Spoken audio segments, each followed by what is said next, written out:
Hello everyone, and welcome to It Was Just Banter. And as always, it's just a little bit of fun. I'm Christopher Nightingale. I'm Joe Pickles. And I'm Stephen Sargent. And today we've got a very special guest who has probably been on the longest summer holiday of his life, Rory Tomlinson. Hello. And today we're reviewing what has been the longest season in the history of football. Without question, we may never see one longer than this. I think it's lapped a year. I think. Yeah, it has lapped a year. Yeah. And so what we're going to do is we'll start in the lower leagues and move up. We have Rory, who's a big supporter of Lancaster City. Yep. And we're going to ask him what he thought of how they were doing before coronavirus hit. So we started off very well. We were top of the league for quite a long time, fighting with South Shields. It didn't last very long. We got to about halfway through the season, we dropped down to about fourth, and we were just struggling to get back up at that point, losing loads of games, drawing loads of games. It was 1-1. It seemed to be 1-1 every single game. It was awful. Yeah, it was very poor, really. After the second half of the season, it was just awful. Yeah. So the season kind of stopped at like a good time. Yeah, definitely. Fifth in the end. Fifth, fourth, I think. Fourth, fifth, yeah. That's playoffs, though, isn't it? Yeah. And you got to the FA. Oh no, you got to some. Win some awful final. Yeah. It's a shame that they didn't, because in that league they didn't play the playoffs, did they? They completely scrapped the whole. Yeah, we got to the final and they just decided they were going to cancel it because Colin had match fixing and something like that. They had a young player and they won 8-0 against Bamber Bridge, and it was found for it might have been Bamber Bridge that won, and it was something to do with match fixing, so they sort of just called off pretty much the whole competition. It was awful. No, didn't they? Yeah, they did. It was a cup. We got to a final and you got the final in the cup, but the team you meant to play match fix, so they put the team that lost back into it, and they were going to play Lancaster in the final, and then the old corona kicked up. Yeah. Jesus. You could have had a day out at the Macron then. Yeah. That's what they play, isn't it? Yeah. Or they were going to do it there or at the Globe Arena, I think. Fucking Jesus! God, do you imagine I want to go in there. Filling the Globe Arena. They could get more fans. Wouldn't it be good to have Lancaster City win a trophy at Morecambe's ground? Would be pretty good. But you've won more trophies than Morecambe, and you've actually won it at their ground. Would be pretty good. That would be rub out in a lot of people's face. Yeah, so you would go. Yeah, but them shrimpy bastards won the playoffs, though, didn't they?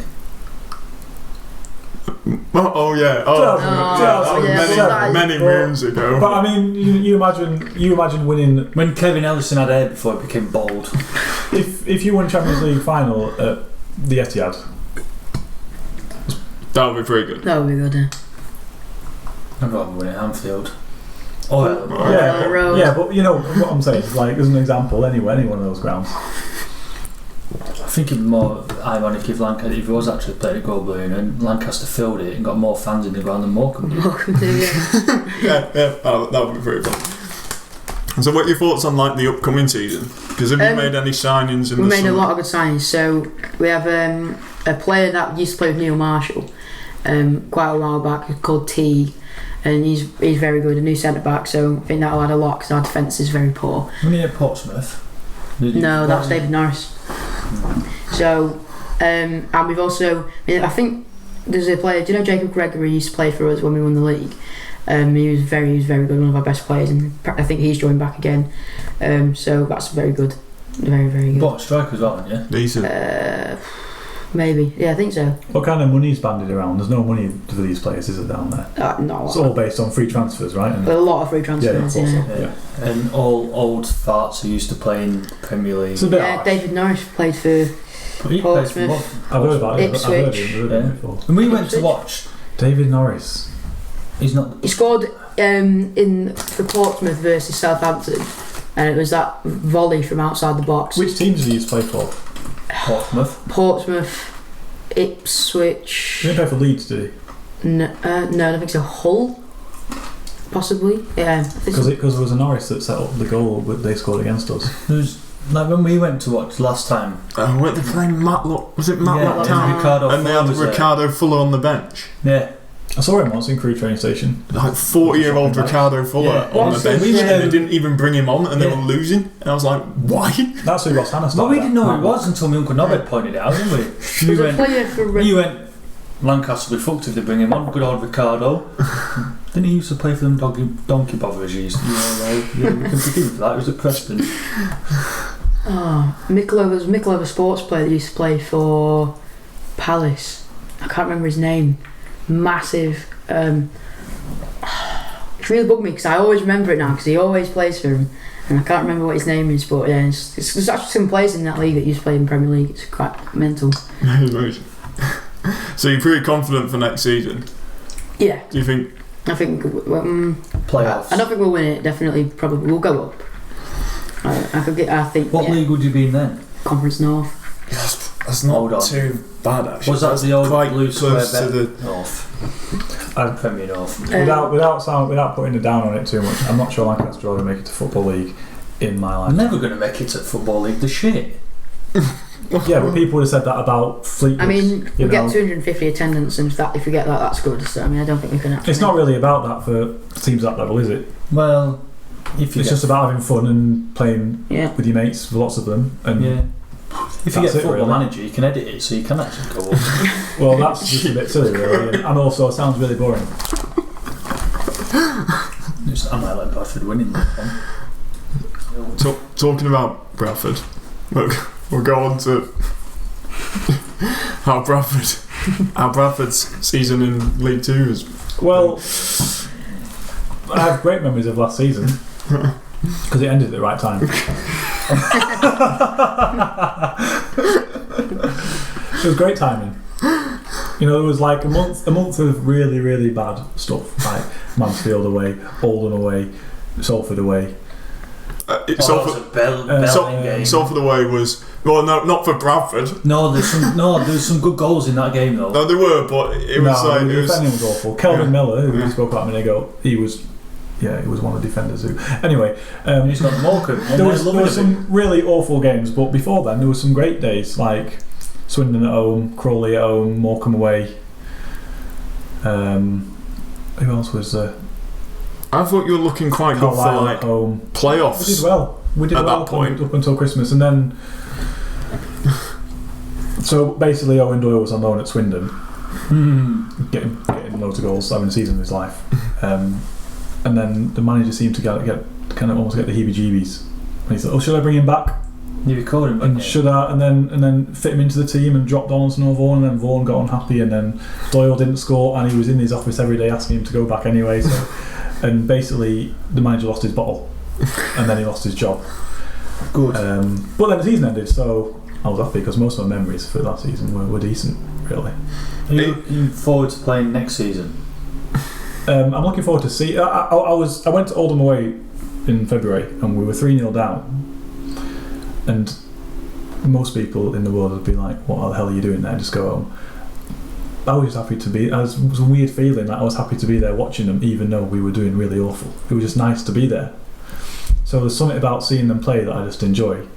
And going into next season, wherever we finish, as long as we don't go down, whatever happens. I'm not even going to start saying, we should go up or get in the playoffs. It's just silly.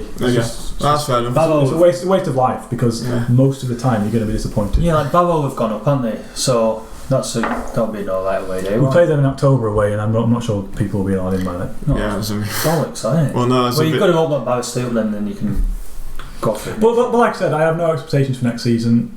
If we get relegated, honestly, I won't be that surprised. Are you pleased that Stuart McCall's back?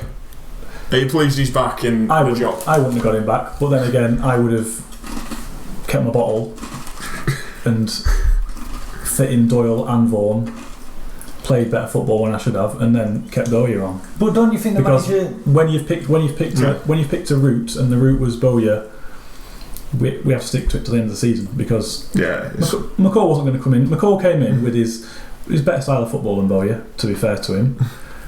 But then Vaughan, who's going to finish off those low crosses into the area and the passing moves, goes. And Novak comes in, who would have been better for Bowyer. But so it was all a big mess. So in other words, the season ended at the right time. If you're the manager though, and you're seeing you're a player you've loaned out, top scorer in League 2, you'd be wanting to get him back though, wouldn't you? To try and... Well, I spoke to you at the time and I spoke to Andy, who's a Bradford fan. Yeah. And we all thought, if you're a team and you have a striker who's yours, who you can bring back, who's on like 25 goals in January, you bring him back into the side. Yeah. What can you compliment him? And Vaughan and Donaldson and Doyle up front. Donaldson should never be on the field before the 75th minute. If you're 1-0 or 2-0 up in the 75th minute in League 2, bring on Clayton Donaldson, because he can hold it up and annoy other defenders, and he knows how to win little free kicks like Ashley Barnes does. And he's just really annoying. You bring him on then. Never start him. Don't start him. He can't run. I mean, maybe he used to be able to run 10 years ago. And he actually can't run. We watched him live and he can't run. We've also scored him. In fact, I think we actually worked out if he'd have scored his chances, we would have been in the playoffs by the end. Instead of in ninth, which we were at the end of the play. So we should have brought Doyle back and looked for a way to complement both him and Vaughan. But instead he lost his bottle, and then Vaughan... I think probably the reason why they fell out is Vaughan didn't like his style of play, which was bad. So is that player power then getting rid of the manager? No, because Vaughan went before him. Oh, so the manager sold the player. The manager put Vaughan out on loan because he wanted him out. Brought in Curtis Guthrie, who is god awful. He cares more about the colour of his boots than actually scoring goals and putting effort in the team. But we'll leave that one to one side for now. So yeah, it was all just a big mess. But it ended right at the right time. It was actually a relief not to have to go and watch them. Oh wow, Jesus! For a few months. So next season can only get. Well, I'm saying can only get better. Well, that's the thing. You see, as long as we don't go into administration or go down, that's a good season. I don't care. Don't think I'm just going to watch them, whether it's on the internet or in person, and enjoy watching them. And even if we score 2 goals and 3 goals, that's a bonus. I don't care what happens, as long as we don't finish 24th, 23rd. Or go into administration. Wouldn't you like the season to be started though, like how it did for the Premier League and the Championship, for like League 1 and League 2? No, because we would have been embarrassed even more than we already started. So we were starting to embarrass ourselves week in, week out. So let's just knock that one down. That gap might have helped, as it did some certain other teams. Yeah, but it's Bradford, so if we're looking at it realistically, you would have been fucked. It wouldn't have helped us. So we're moving on to Manchester United season. Yay! I can talk about this team without being emotionally involved. Yes. So Joe's like our objective view on this. As we're kind of looking at this through like red tinted spectacles a bit. How do you think the season's gone, lads? I think third is alright. Third's pretty good considering the shit that we've been in over recent years. But getting to 3 semi-finals and not actually getting further than that is pretty cool. Yeah. In a way, yeah. We've had 3 opportunities to actually win something for what was the last thing we won, Europa League. That's the last thing we won. We've been in 3 semi-finals. Oh wow, Community Shield. Hold on. No, FA Cup was the last thing they won when Louis van Gaal was there. No, it wasn't. Yes, it was. No, it wasn't. Yes, it was. Well, no, because we won the Europa League with Mourinho. I was on strike. Oh, right. Oh, God. According to this fella. Yeah. Yes, I went on strike. According to real life. According to real life, it would be the Community Shield. But yeah, we had 3 opportunities to win something since Europa League and we won it. So. Like the semi-final against Chelsea in the FA Cup semi-final, they were shit. That for me, that game for me was the biggest disappointment. They were shite. Was that one, because at least the others, at least the Seville one, you can kind of say we kind of were a bit unlucky. No, we weren't unlucky in that game either. I thought we were our worst enemy in that game. Again, we didn't play great, but the Chelsea FA Cup semi-final, Ollie Solskjaer looked like he'd gone to the same tactic that beat him 4-0 in the start of the season, didn't work. Well, it worked then, didn't work this time. You're starting Dan James, who hasn't started for Christ knows how long, and then it's like you tinkered it all around and fucked it. Just if it's something's not broken, don't fix it. You just leave it as it is. And he didn't, and he bollocksed it. And then the Europa League semi-final, that's just shy defending, all of them. Harry Maguire. He was thinking about Mykonos. Harry Maguire looking the wrong way. Lindelof and Wan-Bissaka not tracking De Jong, which was appalling. It was just shit. Yeah, but and De Gea, he's been awful as well this bit of the season. Getting done at his near post every time there's a shot at his near post, you're like, for fuck's sake, Dave, it's gonna go in, and it does go in. But yeah, and Romero. If Romero leaves in the summer, I don't blame him. To be dropped for De Gea in the semi-final when you are that cup competition goal and for the FA Cup, and he gets dropped, and he drops him because it's a big game. So what? De Gea, Romero is statistically our better goalkeeper. Play him. Yeah, no, I do agree with you. I do agree with you on. Play him. If you're stuck in by him with all the rest of the games, and then it comes to I don't. It just so, and then you waffle on. De Gea's been alright. Obviously, you trust De Gea more than Romero, even though De Gea's been shit. no, I do. Yeah. Fuck De Gea off. Let Dean Henderson have a go in there this season. Oh, okay. He's definitely should be number one keeper. Who, Henderson? Yeah, it's brilliant. Yeah. Did he not have the most clean sheets? He's had a very good season for Sheffield United. He has had a very good season for Sheffield United, yeah. But apart from the cup competitions, third, yeah.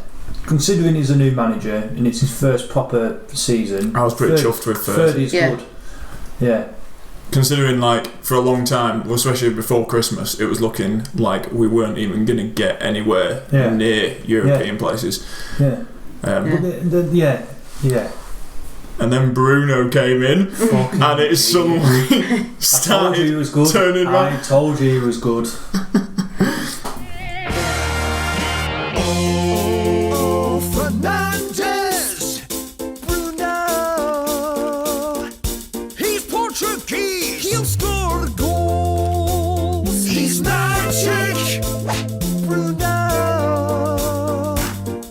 Midfielder says ball scores.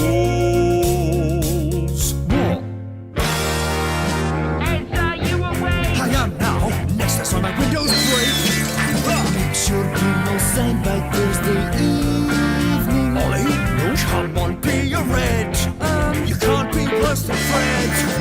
Crazy money, but I need him done tonight. Deal.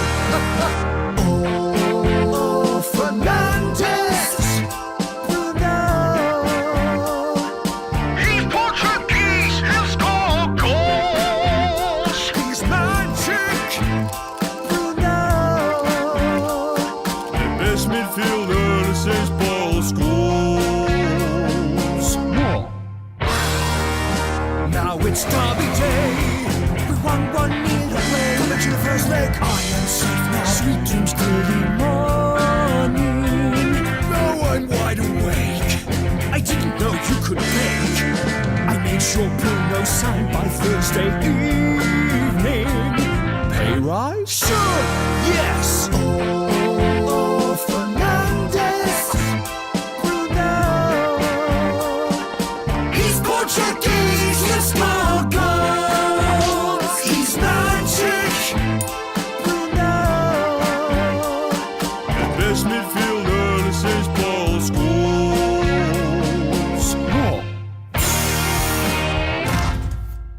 What a shot! What a baller! And I can play the piano. No!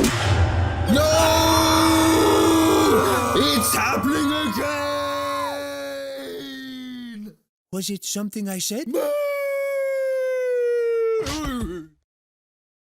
Hey, Bruno, Ed Woodward has come up with another genius marketing plan to raise some dosh. Launching tomorrow, Bruno, the card game. Yeah, he's definitely. And then you said, well, you can't just opinionate a player on YouTube. I said, well, no, to be fair, he is quite good. No, to be fair, Sarge, Bruno has been very good. I don't think he can play much better than he has done this season, though. Well, I think he's kind of was playing at his kind of max. Is it all but one of his goals have come from penalties? The goal against Everton wasn't a penalty.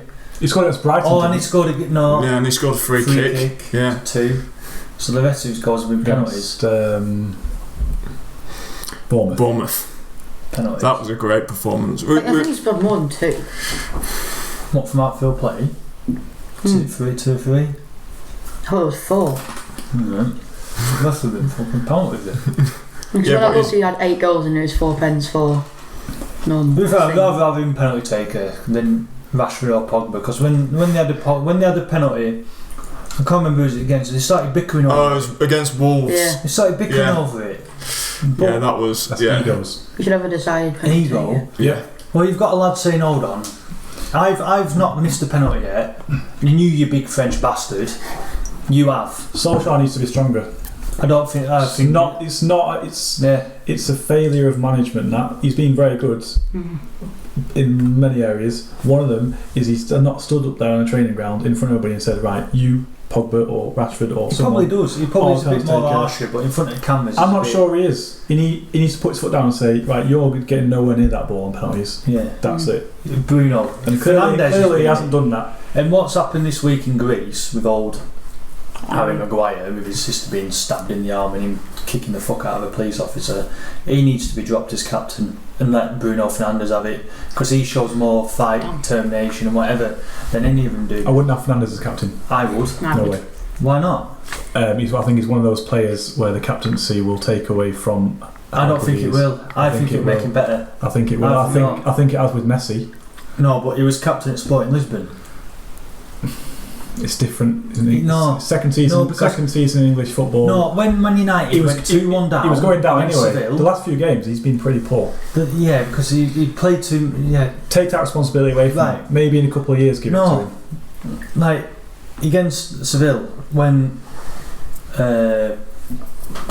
Lindelof went and had a go at him, it was only Fernandes who was having to go back saying, look, to fucking watch you run it or whatever he was saying. And then Lindelof went a bit mad at him, but Harry Maguire should be doing that, saying, look, come on, fucking hell, he's made a run on you, but he doesn't. I think it'd be a mistake to have Fernandes as captain. I don't think it would.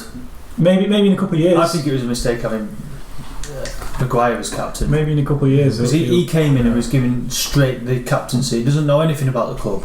When David Silva went to Man City, did he become captain within the first 6 months? No, he already had an established captain who'd been there for. No, but he didn't know. No, they didn't just give it to him, and his career's been great after that at Man City. Yeah, because they had. Who did they have? Stephen Ireland. To be fair, when he went to Man City, they were not a great team. That was 2010. Yeah. So he could have come in as being captain. Was Sunji High still there when I don't think he was. Oh, yeah. So, but these Man City fans are going to have to Google Sunji High, aren't they? Because they will not have a clue who he is.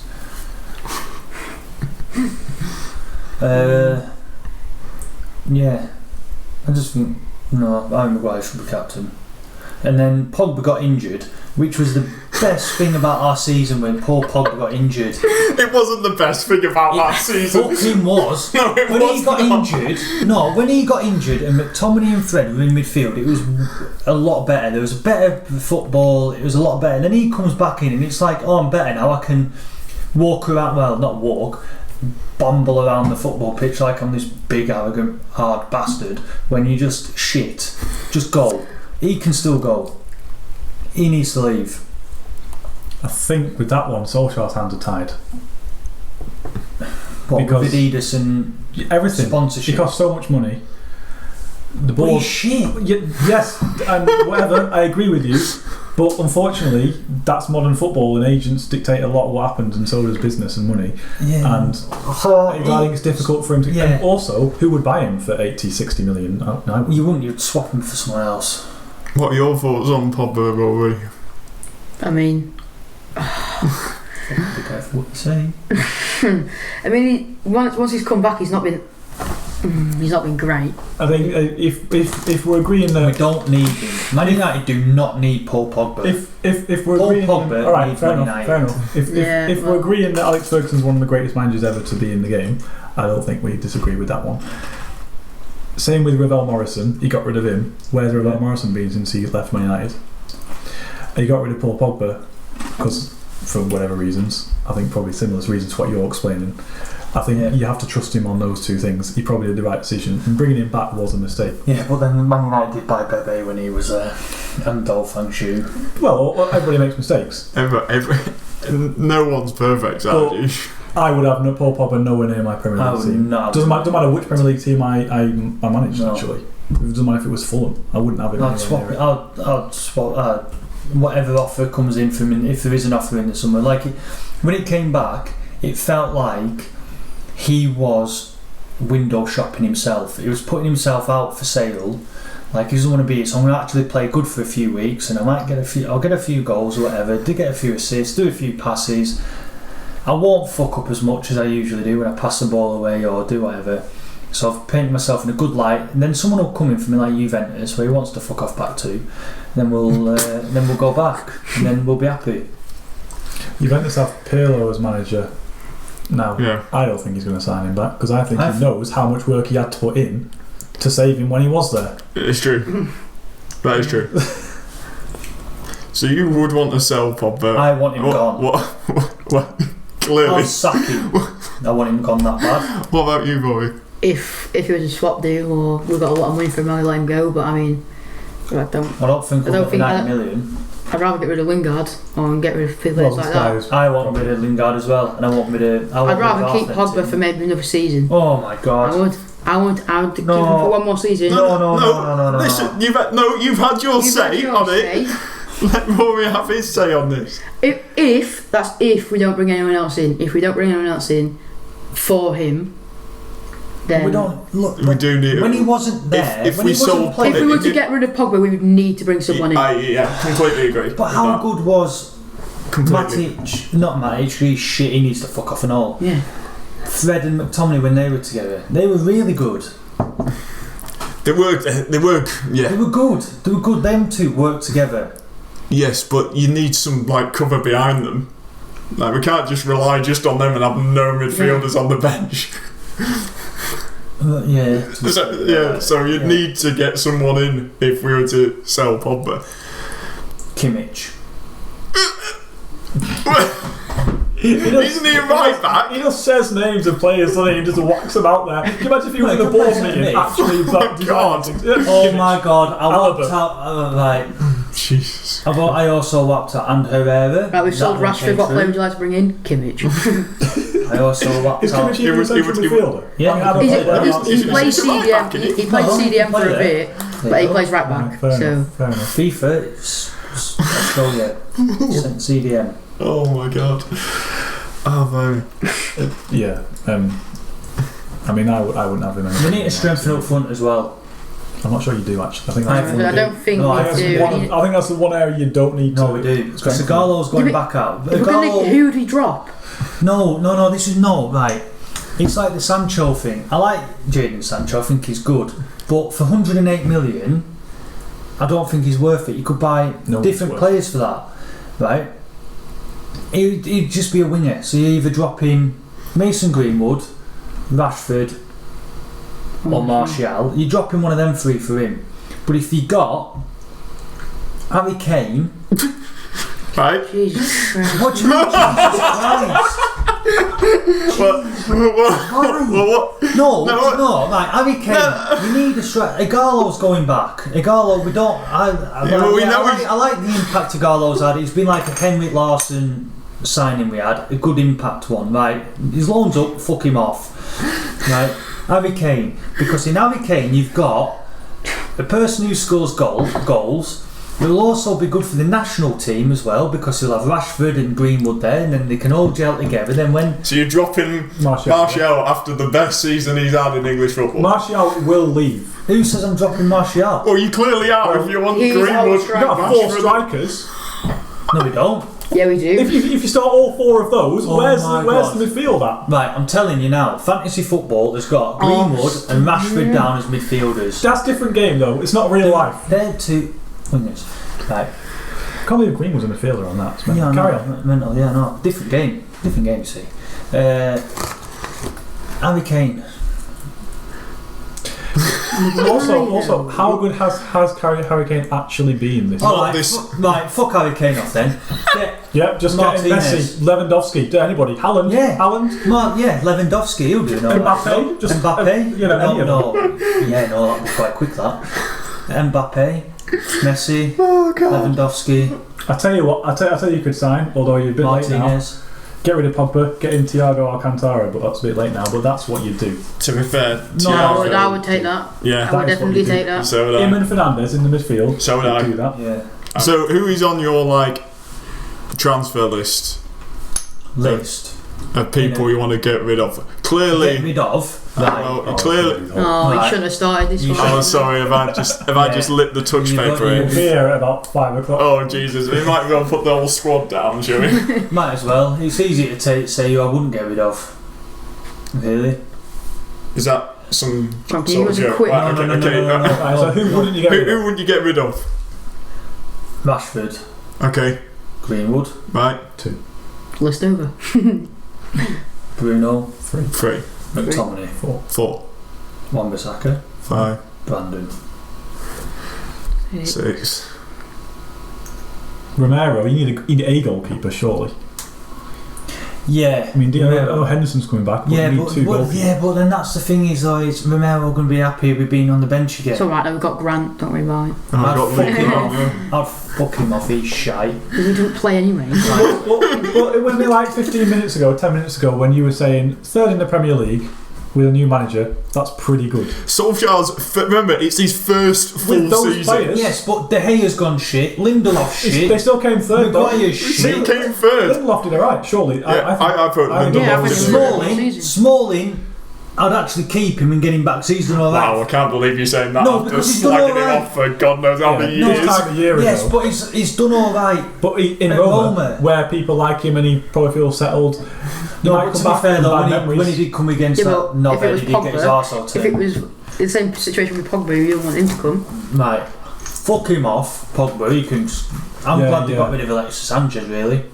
I think every single United fan is glad that we got rid of Even Alexis if we don't buy anybody this summer, that is the best bit of business we've every single touch ever the ball cost 40,000. No, £28,000 or something every time we touch the ball. Something silly.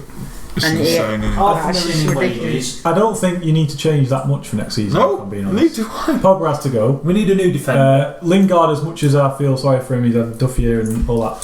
Bollocks. I'm the only one sticking up for Lingard. Thinking he should get another year. No. He's one of those where I wouldn't mind if he stayed. If I was a if he played in the Championship, I think he'd be. Yes, I wouldn't mind if he'd be a good Championship player. Yeah. Like Stoke or something like that.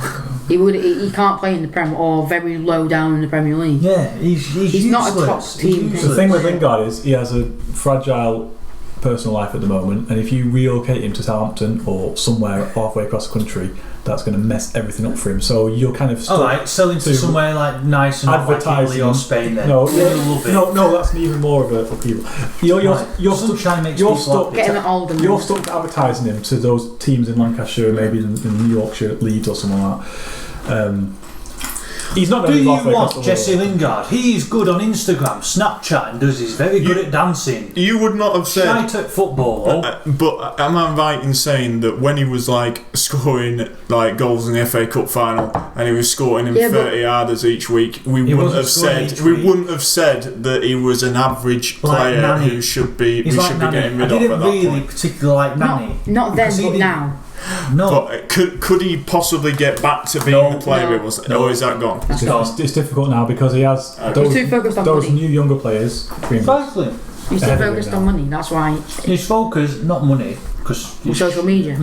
Social media. I'm not sure that's where he gets his money though. Yeah, no, but he tried a clothing brand and that fucked up. I'm not sure that's necessarily true though. Your major problems are now, unfortunately, as of the other day, defenders. Harry Maguire. Yeah. Another one is your backup. And the third one, and I don't think this can change anytime soon, if you're struggling in the match on 65, 70 minutes, Solskjaer does not have... No, he doesn't have the managerial know-how how to change it. Because he doesn't have the players to change it. That's a fair... I know, but I don't think he does anyway. That is a fair point. Guardiola does, Klopp does, Rodgers kind of does. Yeah. Lampard, I think, to be fair, will do, give him a few months. If you need a goal... Can do that at the moment. I know it's going back in time and that, but if you needed a goal and Wayne Rooney was playing and he wasn't doing that good, get him off. Fucking Ruud van Nistelrooy will go on. Or whatever, you need Banter. So going years back here. And if you desperately need a goal and you're 1-0 down, you'd get Solskjaer and Sheringham on, and there you go, you've won a treble. It's not just about whacking on good players and hoping for the best. There's something else there. I'm thinking of when you play Liverpool at home, Man City at home, Man City away. Great results in all three of them. Almost beat Liverpool. You got early goals in all of those. Yeah, we basically had a plan A that was working, but in the other all games, the way through. Sevilla the other day, Chelsea in the FA Cup. You haven't got early goals, and he's been left a bit. But he's been looking. It's like the Copenhagen one. You can't change it. And the Sevilla one. We needed 2 penalties to get in that. But the amount of chances they created was fantastic. There's like the goalkeeper for Copenhagen had 13 saves. That was more than what the Chelsea goalkeepers had. That shitty Kappa guy. Since this project restart, which is just pointless bollocks. Well, so it meant we got to see football again. Yeah. I'd rather sat watching German football than watching the English one. So you would rather we stop the Premier League season? Yeah. When it happened? When it stopped? Yeah, when it stopped. Where were you when it stopped? 7th, 6th, 7th? Yeah, why would you... Why? Because you've done better. We'll probably move on to this later on in the thing. Oh my God. Because I don't want to say too much about why. I just want to say don't move on. Yeah. Right. Okay. Well, of course, if his team was 25 points ahead, he would be all for restarting the season. Yes. I think we'll take that one as a yes. So next season, lads, what would you be thinking for next season? Third. Yeah, I don't think they're any better than third at the moment. It's like third and try and do okay in the cups. Yeah.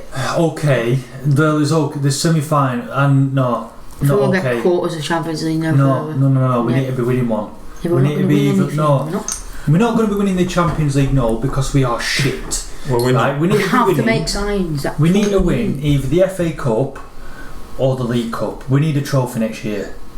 That's all we can win. That's all we're going to be able to win. That doesn't. Well, we can't go 4 years without one. It's 3 years is as long as we've ever been without one. In a row.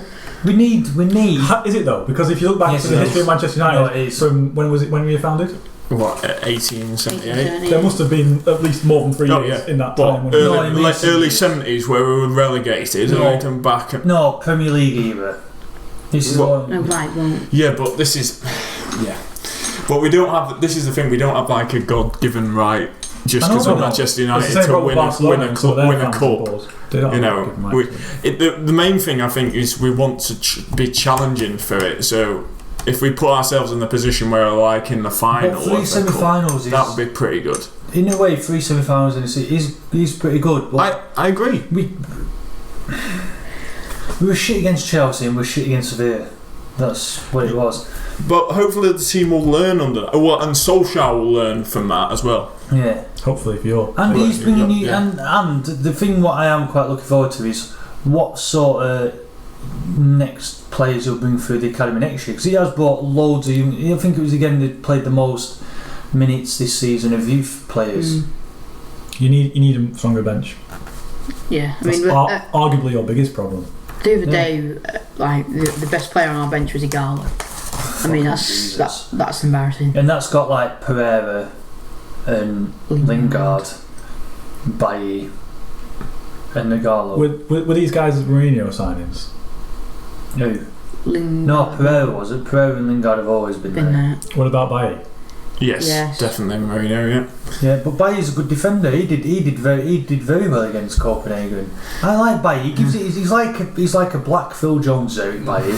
He knows he's not the best, but he'll give a go. He gives it a go. He gets his injuries a lot, doesn't he? Yes, he gives it a go. And I'd rather have. Injured, you can't play. I'd rather have him and Phil Jones than fucking Paul Pogba, because at least you know them two are going to give it their all, and Paul Pogba's, when he loses the ball, he's just like, fucking hell, oh shit, sacre bleu. And then them two are like, right, how are we going to fuck it, right, we know we lost it, we're in this shit, right, we'll just try and headbutt this ball off this guy's foot like Phil Jones did against Arsenal. I think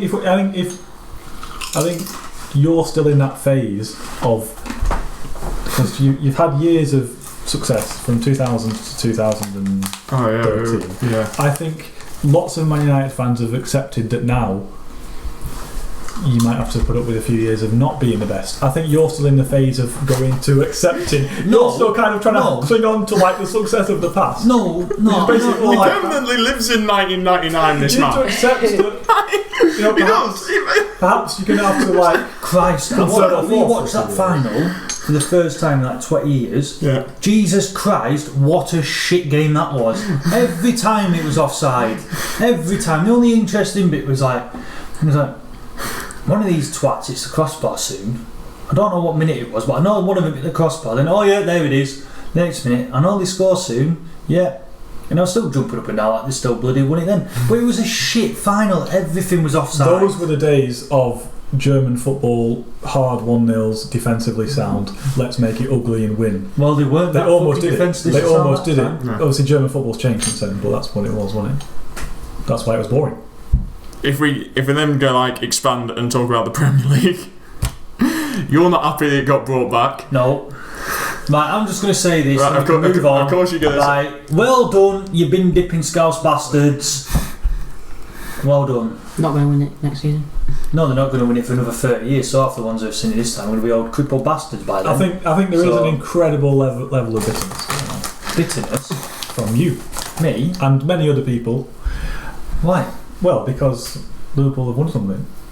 They were the better team this year. Yes, but the fact that you add all the extra bits in there that isn't necessary. Yes, it is. It's true. It's really not necessary. They are bin dippers and they are scouse bastards. What about Wayne Rooney then? He's a scouse bastard granny shagger. Oh, true. But a great man because he's won more titles than. So he's a great man. So he's all right, yeah, because he's got scored goals for Man United. Yeah. And England.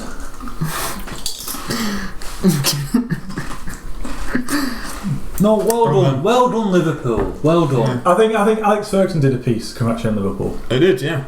Now that's how to do it. Right, alright.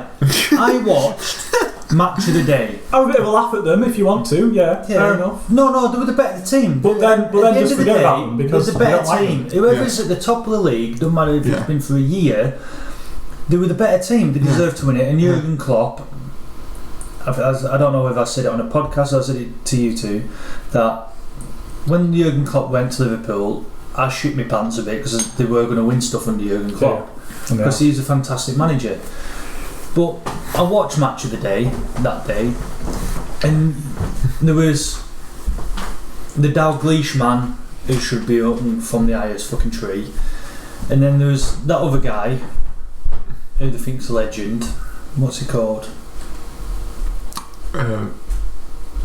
What? I can't remember who was there. He was what?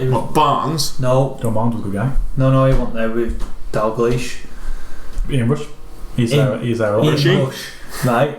And them two were dishing out medals to the Liverpool people, players, and that. And then they had the face masks on. They'd hand them the medal over their head, then give them an hug. And the thing what pissed me off most about it was, why are you wearing a face mask if you are going to give them a hug afterwards? Although that happened with Sevilla as well. But why? Last night. That's the sort of bollocks that annoys me about it all. That's to do with don't wear a mask. Don't wear it branded. But that wouldn't be like a. That's not just a Liverpool thing, is it? I know. But then the reason, and then I think it's just everything that's annoyed me with this. Right, you've won. You've lived in the Premier League in front of an empty stadium. Yes. Why celebrate like it's packed full of you? Someone was going to lift because in front of the why? Why? Why celebrate winning a Premier League? No. Like when Man United won it, when they had them 75,000 people there, and they lifted it, and they all went cheering like fuck. Imagine Jordan Henderson stood there lifting it, and then he's like, yeah, and then he's like, where's the? Oh yeah, shit, they're all firing fireworks at live building and setting it on fire because it's right in the stadium. So basically, You've made yourself look like a bunch of twats. Basically, you've done it on John Terry. Here's what I think about the whole Man United Liverpool thing. For both sets of fans, if you hate someone so much, and there'll be other Liverpool fans that watch Man United, and there'll be Man United fans that watch Liverpool, why do you put yourself through watching a team that's probably going to win 70% of the time? Because you're going to be disappointed 70% of the time. Just forget about them until you play them. Just forget about them. No, I want to watch Match of the Day. If you hate them so much, just don't watch them. I mean, you watched Liverpool lift the Premier League trophy. I didn't even watch it. Why? Even I didn't watch that, Sarge. I didn't even watch. What are you doing? I don't know. I was watching Match of the Day. You're putting yourself through absolute hell there. I'd had a few beverages. But why? Why you do it to yourself? I don't know why I bloody did it. I was quite happily having a beer, and then I thought, Match of the Day's on, so I put Match of the Day Rory, on. I take it you didn't watch them. No, you don't know why you watched it. You hate them so much. I mean, I was watching it and I quite like Liverpool. I got bored and went to bed after a while. I didn't even watch it. No, because we were on about it. We were on about that Chelsea-Liverpool game. It was brilliant because there's a lot of good goals in it. So I watched Match of the Day for them goals. So then, because I hadn't watched it, because I watched it from the beginning, stupidly, so I couldn't fast forward it. If I could fast forward it through the old fucking shitty ceremony thing, I would have done. But I had to suffer it. You didn't have to suffer it. I just think but there was some good goals in that Chelsea-Liverpool game. It was what? Okay, watch the game and then switch it off at the end. You stayed through the entire trophy presentation. Man United were next. I mean, there was a time a few years ago when I used to avoid, when I had more hate in my football, I used to avoid Chelsea highlights. It's just pointless. I'm never going to watch them unless they play against us again. I don't care if they win or lose, really. I might like to have a laugh at them every now and again, but it don't make a difference where they win the Premier League to me. Nothing changed in my life. So just don't watch Liverpool. Just ignore them until those 2 games a season, maybe more in the cups if it happens. Ignore them until that. And then you'll be like happy at the weekend. No, to be fair though, like Chris was saying when we first came out and the fixtures for this season were announced, it's Leeds versus Liverpool. Now that's just 90 minutes of hatred. Don't watch it. Yeah, but you can just for 90 minutes saying I hate you, I hate you, I hate you. Yeah, but they can't hear that. They don't care if you hate them. They've never heard of Stephen Sargent in their life. Also, the whole thing about they lifted the trophy and they were pretty happy about lifting it and all that, right? You got to imagine, right? If we were in their position, we're not, but if we were, and it was us, in fact, we were in their position. In '93, when we won the league, we had not won the league since the '60s. We went absolutely apeshit, and we were loving it. We were absolutely going mental. So you can understand why they would do it. But it doesn't matter. In that ground, though. They couldn't be precisely. So they embarrassed themselves. They've just done a John Terry when they won the Champions League final, and he was being a full kit wanker. No, but oh my God, they just finished playing a game, so why wouldn't they do a trophy? No, I'm not saying well done for them winning the league. Right. They were the better team. They deserve to win it. I don't know win the Premier League next season, but it won't be Liverpool just because I think it's hard to win it again. He'll say something about Man United in a minute. I don't think Liverpool will twice, so it's not that bad, is it? But I don't know who will win it. I think it's really up in the air. Chelsea. It's really up in the air. I think Chelsea's going to do it. Yeah, but I think they've brought in 2 very good players. Chelsea. But those players need to gel. It's like what Everton did when they bought 8 players in one transfer window and they just absolutely bottled it.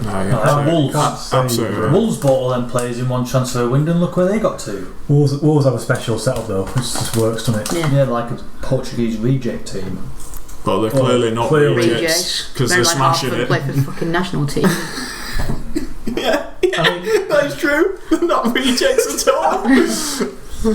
Yeah, they just need one more signing. I bet Wolverhampton at the moment is absolutely buzzing. Oh, they'll be loving it. I went there a few years ago when they were in League One, when they were not a great team, and it was great then. Wolverhampton on match day, the pubs are full, everyone's happy, everyone's bouncing. The stadium is brilliant. Well, you can't do that. Definitely go to Molineux if you can. It's amazing. Been 3 times. It's really good there, and it's a great day.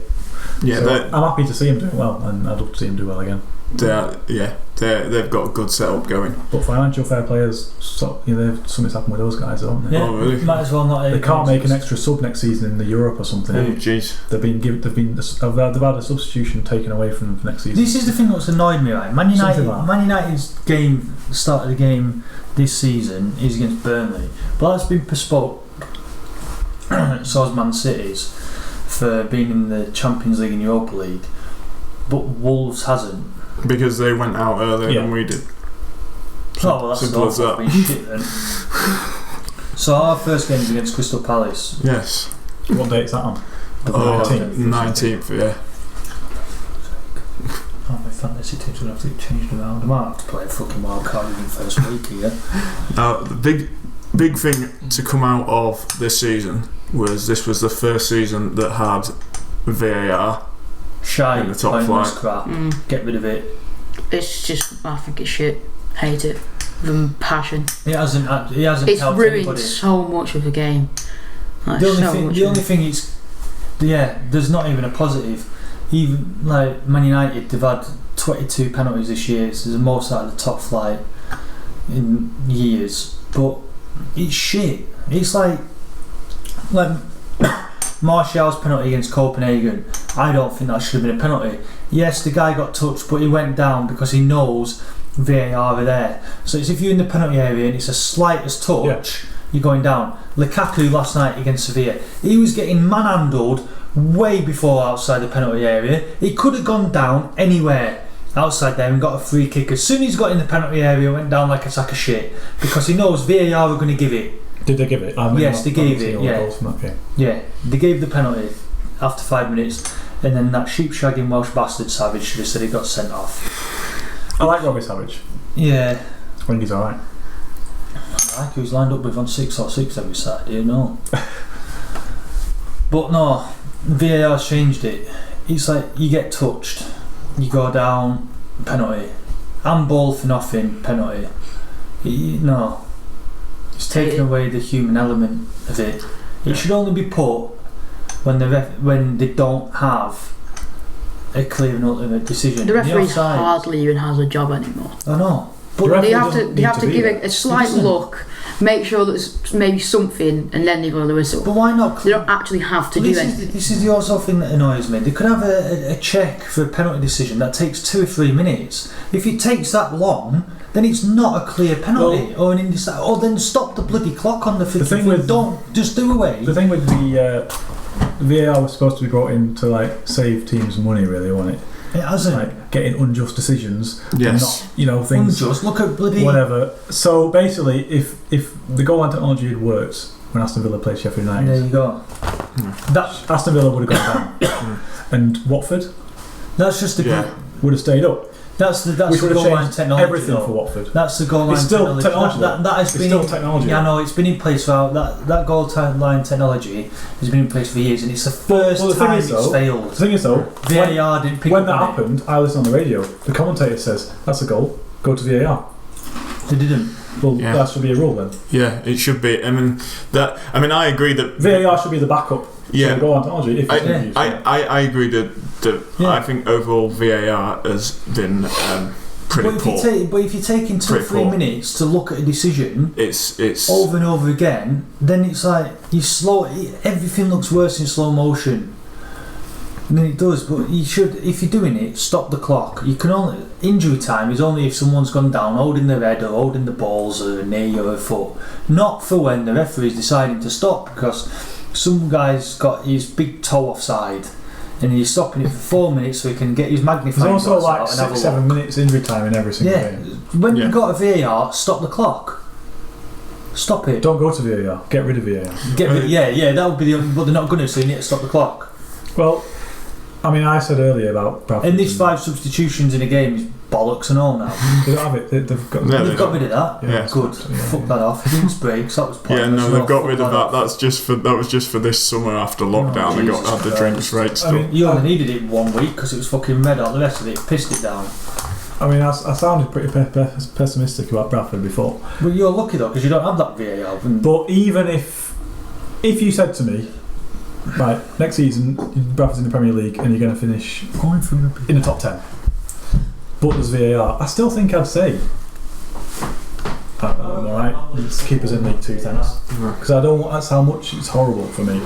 Sitting in the ground, listening to some person saying VAR checking goal. Luckily, it's happened once, hasn't it, with us when we were in Germany? That was horrendous. That was absolutely horrendous. The ball was at the other end of the pitch, and then they gave a penalty. It's too late now. Get over it. It's not a penalty. It's too late.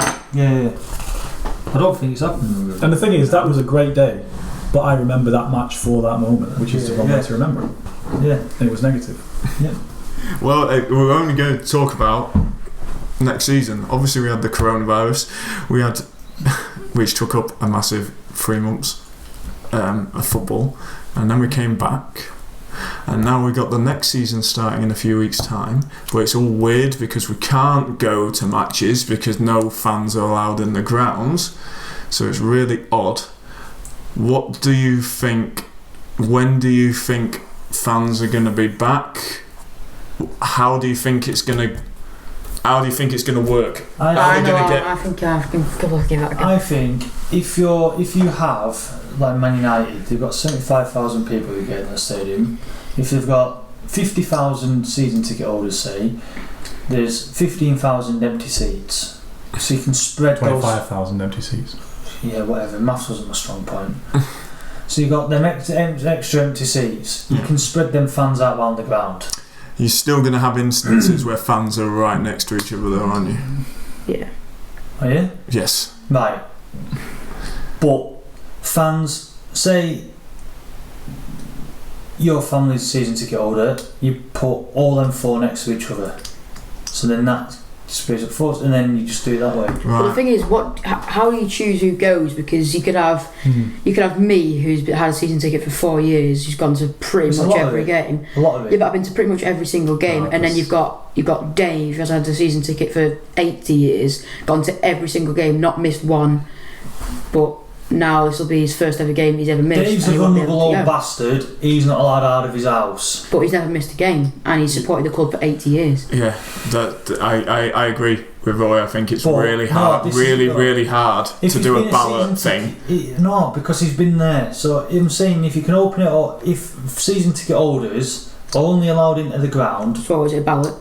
No, not a ballot. If you can safely get all the season ticket holders into a ground, get them in. If you can safely do it. We can't. How many season ticket holders are there? I think it's 55,000. That leaves 20,000. Under the guidelines, you couldn't do that. No. You couldn't do it at Bradford under the guidelines. How many season ticket holders have Bradford? Well, I think we have about 11. What? 11 fans? No. 11,000 season ticket holders, 10.5, which actually is under half. But the way they've been talking, it's not even like they can fit all those in. No, it's going to be. And that's under half. I think you'll have to go. I think the fair and only honest thing is a ballot. Because what if Dave, this guy who's had seen this, doesn't get one, but there's someone who travels. There's someone who travels in from halfway across the world, just because they want to have the prestige of having a Man United season ticket. Yeah. And they leave after 70 minutes anyway. So hold on, mate. So you're saying a motherfucker from France is coming over? I didn't say that. That wasn't what I said at all. I said someone from the halfway across the world who doesn't really care about having, But he's coming from a country he has to self-isolate. So if you have got a season ticket outside England, you're straight away because you have to self-isolate anyway. Should be no. So you can't do it. So then overseas season ticket holders and Southerners. So no match day programmes. And Southerners. So basically, you just narrowed it down to just Greater Manchester. Northerners. We know Man United. There's not many Man United season ticket holders in Greater Manchester. There's going to be at least 2 that are going to a game. No, you don't have. You can't have overseas season ticket holders. I think actually going to the ground will be certain time limits that certain people can come in as well. So I think there'll be vulnerable people come 4 hours before. That's what they were talking about. Wow, yeah. 4 hours. 4 hours before. That is going to be. And then every hour you let certain. On for them old people. That's going to be really tough, isn't it? Because if you can't have 50,000 people walking to a stadium altogether through Manchester. I know, but can you imagine people, the vulnerable people, Jesus being Christ. stuck in the ground for 4 hours. Exactly. They would. What can you do? Yeah, but that's more risk. You can put some on for them. You can put films on. You can get a stage. Like, no, I wouldn't want to be in a stadium. I would not want to be in a stadium for 4 hours before a game. You'd have to do something for them because they've got numbers. Yeah, no, I wouldn't. They wouldn't go. Then again, at Old Trafford, how would you arrange? How many people are you saying? Like 50,000? Yeah, 20,000? Or would you do? You can only have so many in the upper tier, so many in the lower. If you like the north stand, so many in this one, so many in that one, so many in that one, so many in this one. You can only have so many groups of fans. Safe. But if it was a family, if there was a family of 4 that had season tickets, would they all sit together? Yes, they'd have to. They'd all sit together. No, yes, they'd have to because they all live in the same household. Right. So. It's difficult, isn't it? I think there's an element of risk in bringing fans back to stadiums. There is, of course, there is. Under these, and the fact that you're not allowed to do anything, you just say, fuck it, this coronavirus thing ain't going to go away, and just do what Boris Johnson's done. Yeah, just do whatever the fuck you want, really, because you've been doing it for 3 months anyway. And then we'll just start giving you old face mask. Just wear a face mask. You can go back to watching football, but wear a face mask and some glasses. In Scotland, and then you'll be all right. Scotland, they're talking about having them from next month in stadiums. That's Scotland. That's early. I mean, Lancaster are allowed back in. I'm going on Tuesday, so yeah. I mean, that's smaller teams, I guess, starting to get back in. That's it, though. That's why they're doing it, because they're letting the lower league teams be testers. Testers. They're prototyping it on the non-football league teams first. But it's still all under the assumption that everybody has it. So where's this mass testing system and these temperature checks? Have that, and that's it. And then if you take a test, and then on the Friday, I had an email you saying, "Sorry, mate, but you've got it, so you can't go tomorrow." Right. There you go. Job done. Yeah. Job done. And then when you go in as extra checks, you can. It doesn't matter. They have enough money to build in a temperature check. To be fair, that would be pretty good actually. If you went in and they temperature checked you, if you pass your temperature, you are fine. And you've had a test on a Thursday and got your result on the Friday or whatever, Monday, Tuesday. And then what if 2,000 people aren't allowed in because of the temperature? Yeah. Is that just not going to ruin any coordination of where people are sit? Well, you hope that the testers pick them up. You get allocated tickets. And as I said, there's an element of risk in it. And then once they've gone, do you let the other... So if 2,000 people out of the 30,000 that are allowed in, if they're tested with... If they've tested positively for COVID, then do another 2,000 people come in? Or not? Well, no. if the overall capacity is limited to 55,000, then it's just season ticket holders. So there is nobody on the waiting list. There's no one on the waiting list. There's no one because you can't. Say if your game's on a Saturday, so you wouldn't do match day sales. You wouldn't do whatever sales. No, because you can't get your testing time. No way fans, unfortunately. No way good because they're shite. Half of them don't make any noise. It's difficult. No, say if you're too far. So you've got a game on a Saturday. You know you're going. So you get your test done as early as you can. That's sort of Tuesday or Wednesday. And it comes back. Right, you're positive for it. You can't go. You tell them, and then Man United go right. You ring them up, say, "Look, I've got COVID. I can't go." And they say, "Right, that's fine. What do I do?" No, you can't pass your season ticket on. Yeah. If you pass your season ticket on, passing the virus on. You are banned. If you give your season ticket to somebody else, you are fucking banned. I don't give a fuck who you are. You're banned.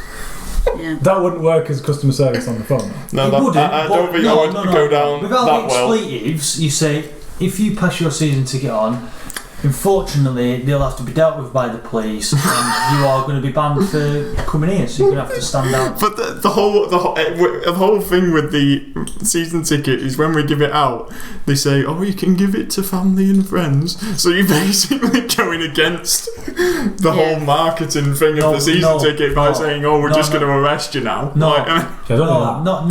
Just say you can't pass it on because you're going to pass on the virus. Yes. You can't pass it on. End of story. And then there's an element of trust in people. Yes. You're going to have trust in them to do the right thing. For that game, if they don't, then they don't. Black mark that card.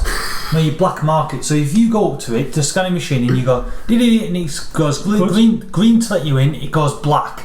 And it says, "COVID bastard." No, but fuck off. Not going to work though, is it, at all? You just say, "Look, right, you just say, no, you can't come in. This card's been marked for this game, so you can't come in."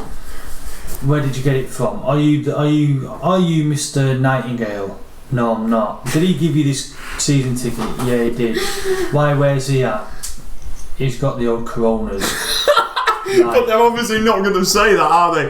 They'd have to. This is much in the. You could have just sat there and said, "But just blacklist the ticket so they can't get in," and end of conversation.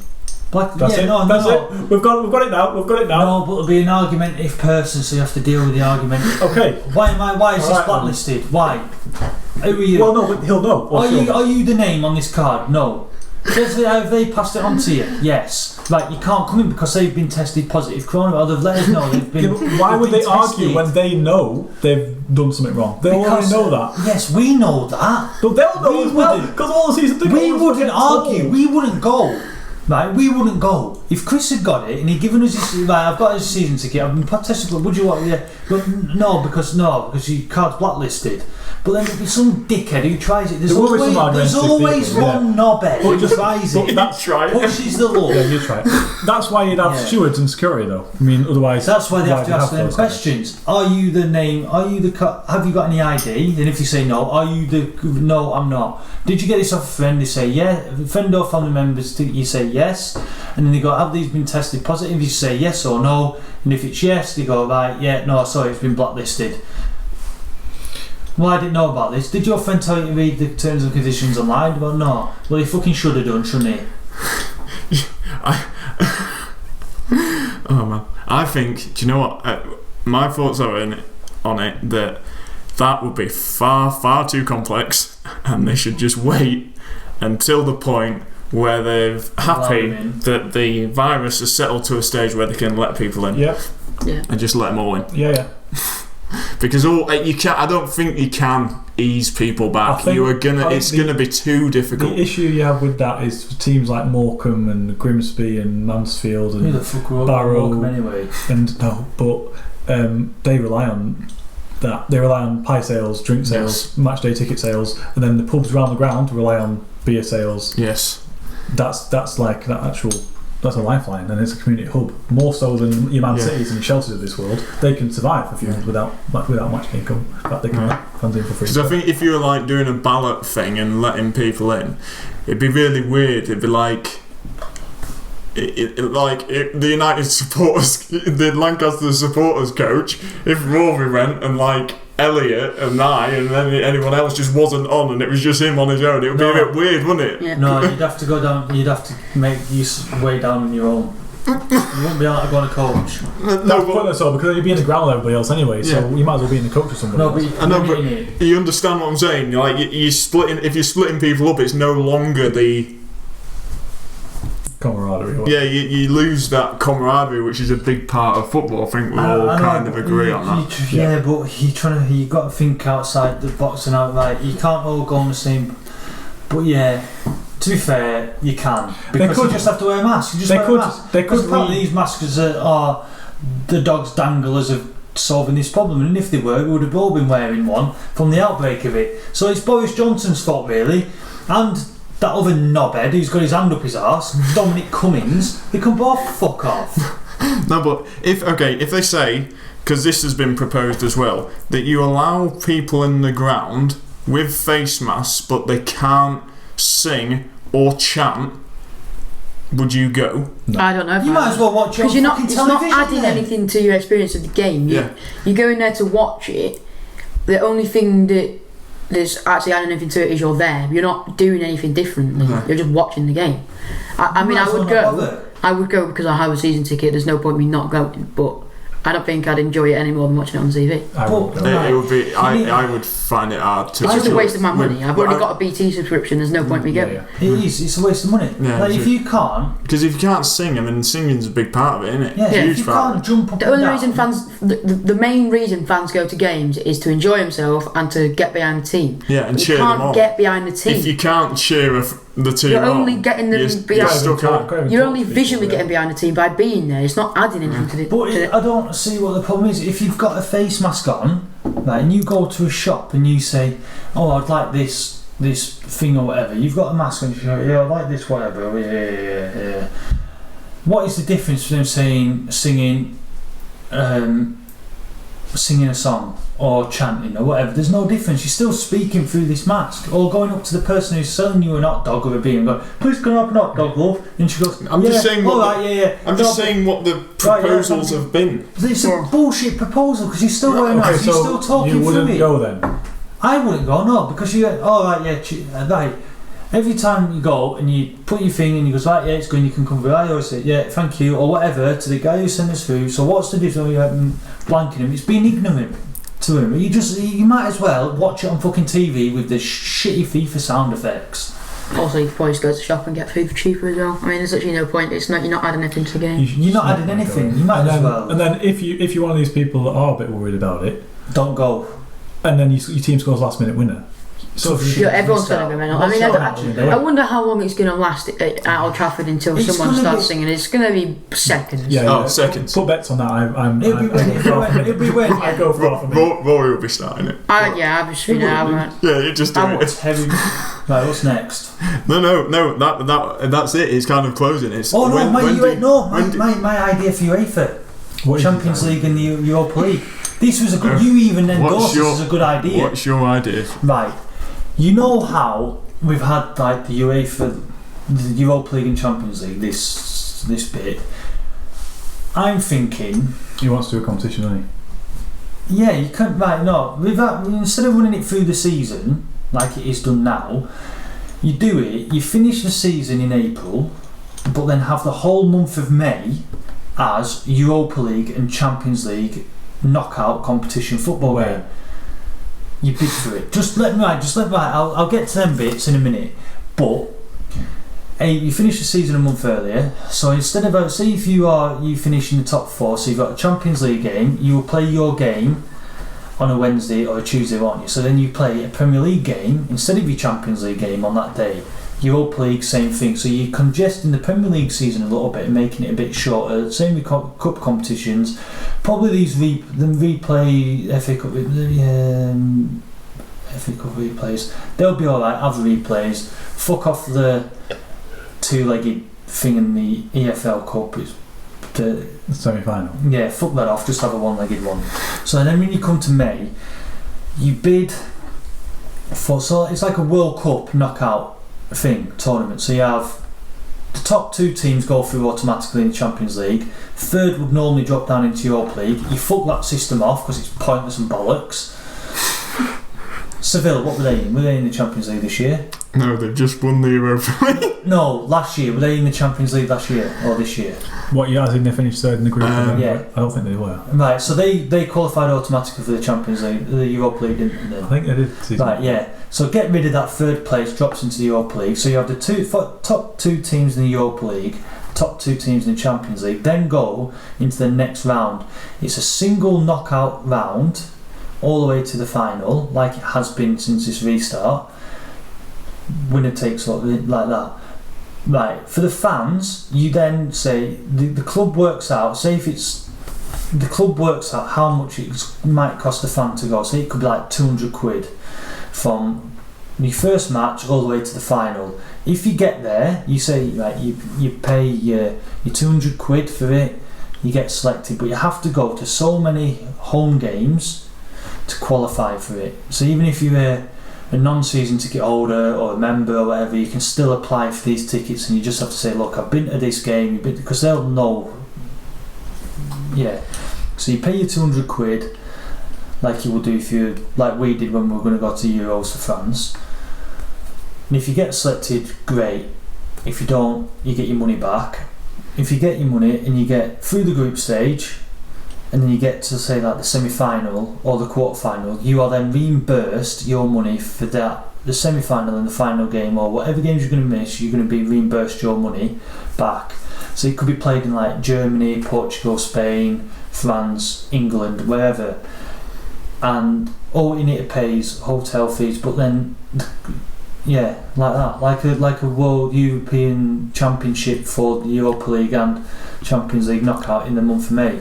Okay, so we are like the board of UEFA here. Yeah, so I think this is a bloody good idea. So you pitched that, right? Rory, what you were all up for this. No, I'm not having you say no because you were up for You said this was a bloody good idea, actually. Okay. It might need a bit of tweaking, I agree. Okay. But I think in general, this is a good idea. No. Rory, what do you think on Sargent? Okay. No, why? Just no. Why? No, just no. Why? Just leave it how it is. No. I'm just thinking of positives to come out of coronavirus. So are you used to playing football, watching them on a Thursday night when you should be watching Coronation Street? That's on Thursday. Oh yeah, sorry, I forgot you. EastEnders then. No, you've done your Sargy. You've done your pitch. Rory, why do you not want to do Sargy's? Well, because I'd just rather leave it how it is, purely because. But if you can't leave it how it is and they're looking for alternatives. I'm just thinking of alternatives for it. I think it's a good idea. He said he's out now. I'm out of it. Okay, right. So you said this was a good idea. I would actually be open to that. I would actually think, do you know what? It's not a bad idea. I don't think it's that bad an idea. It's not a bad idea because you're still up to the end of May, so the football players are still getting time off or whatever. I think it's not a bad, and I think this is a positive because UEFA they are looking at changing everything. They are having this Super League or whatever, but this could be an alternative to it. Having this sort of knockout football thing of one-legged thing, so you get a different team in the Champions League final, like PSG. They're the bunch of farming bastards in their country. Anybody can fucking win a league. Sargy, you've done your pitch, right? Joe, what are your thoughts on it? Basically, it's 1-1 at the moment. So yes. You need my vote, don't you? It's really one of the worst ideas I've ever heard. How is this the worst idea you've ever heard? I'll explain. So, firstly, those great European nights you've had at Old Trafford, and Liverpool have had, and Arsenal had before they went not as good. So I'm thinking when you beat AC Milan, Real Madrid, and when you beat Barcelona and won that semi-final, you don't have those great semi-final nights and quarter-final nights at Old Trafford anymore. You just don't have them. They don't exist anymore. Actually, yeah. Do you know what? Actually, I have not. Actually, do you know what? That is a really fair point, and I actually might change my vote. Second point is, like when the big teams play midweek games and then they struggle on the Saturday or Sunday. Usually, not always. Yeah, that's gone. So it hasn't gone though. No, it's worse for the weaker teams because they're going to play midweek in the Premier League as well as you. Right. So but the whole professional footballers should be. What I'm saying is like, so let's just take for example when Scholes and then Tevez and Rooney, when they came back a bit tired for the weekend, you struggled a bit at the weekend against maybe a Wigan or a Sunderland in that day. Still beat them. That's gone now.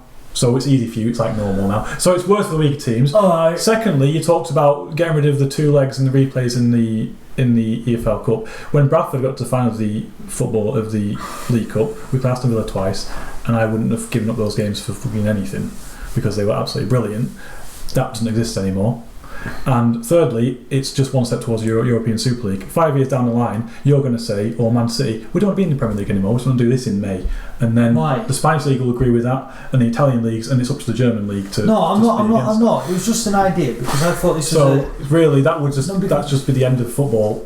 That's not really the end of it. Yes, it would. Because, like, I thought it was just an alternative for that, or you could just do single. I don't know. I thought it was an alright idea. I must admit, I'm actually been swayed now. To be fair, I am. To be fair, Pickles has pretty much swayed me on this. That actually, it's not a good idea after all. In the end, we lost it. Keep it how it is. Right, everyone. Well, I hope you've enjoyed our little debate today, our little discussion. Hopefully this season will be allowed back in grounds. I think we're all hoping that. I'm hoping the fucking fans are back in for the Leeds Man United game. I'll be fucking buzzing for it. Yeah, well, I think we're all... I'll be definitely trying to get 2 tickets. When do you play Leeds? When is that? December time. And the other one is in like... Later in the year, yeah. 24th of April. Yeah. Ooh, maybe. Fingers crossed. Is that when they'll be getting... When's it Ellen Road? Is that in December? Yeah. Oh, yes. Yeah. No, I thought was April. That is oh, right, well, yeah. Yes, then. No, you're right, boy. Saving up money. Saving up all my money for that. Yeah. I don't care if it costs 500 quid, I'm going to that. It's a good ground to go to, that. Yeah, we went to watch England Costa Rica, didn't we? Yeah. He quit halfway through the game. Why did he go there? You hate him. I hated it. There was a kid in front of me with Venezuela with a flag. Couldn't even see the game.